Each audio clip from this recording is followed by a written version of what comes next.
Good afternoon. I am Amanda Winter Murray. And I am John Chapman. And we welcome you To the 4th annual Sugarloaf 50 Year Gang Reunion. It's our great pleasure.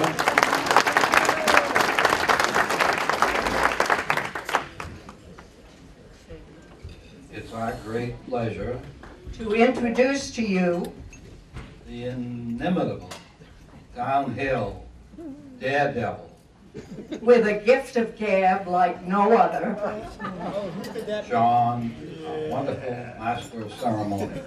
John Christie. Let's hear it.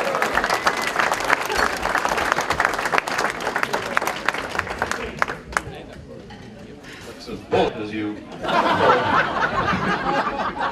According to an old friend of mine. I was pleased and flattered when Amanda asked me if I would once again MC this event. I did last year and the year before, and this is the only group I've ever been invited to speak 3 times. Or even 2, as a matter of fact. But she did when she said, you know, John, will you be the MC again this year? And I said, oh, I'd be delighted to. And she said, well, you know, we don't have any budget to pay. I said, no, for an occasion like this, it's worth it. I'll even pay to do it. But it reminded me of a wonderful line of Jock McKernan. And Charlie, you've probably heard this. When I was talking to Jock one day when he was in office in Augusta, and he said he had had a call from a teacher down at Stonington Deer Isle High School who asked him if he would be available to come and speak on the 28th of May at their high school commencement. He looked at his calendar and saw that he was going to be available, and he said, yes, it looks like I could. And she said, well, is there going to be any charge for you to come down and be our commencement speaker? And he said, oh, no, it it goes with the job. I'll be happy to do it. And she said, well, I'm really pleased to hear that because we're trying to save up our money so next year we can get a really good speaker.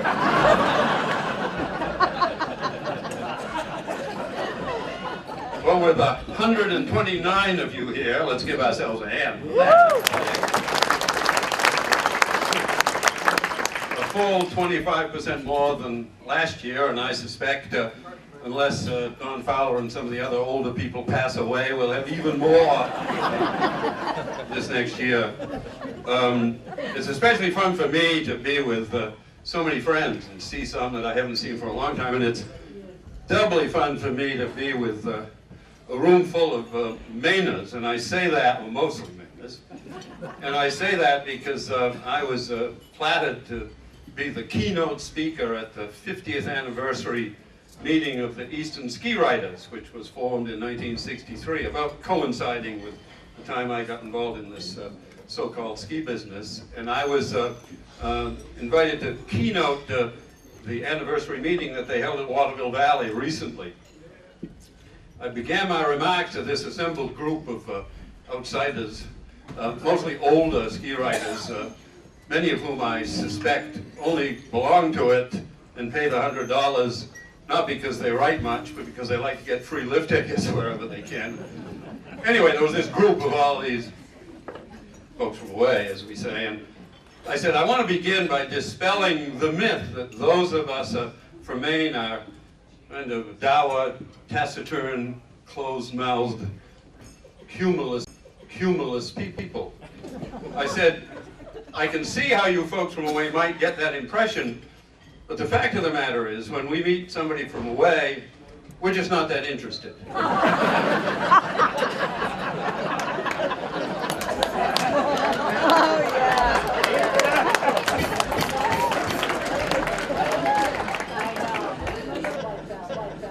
We don't care what your marital status is, or your sexual orientation, or your career, or your tastes in music, or literature, or art.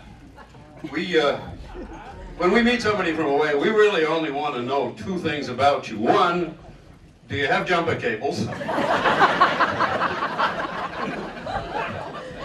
And 2, will you stop? Beyond that, we don't give a goddamn.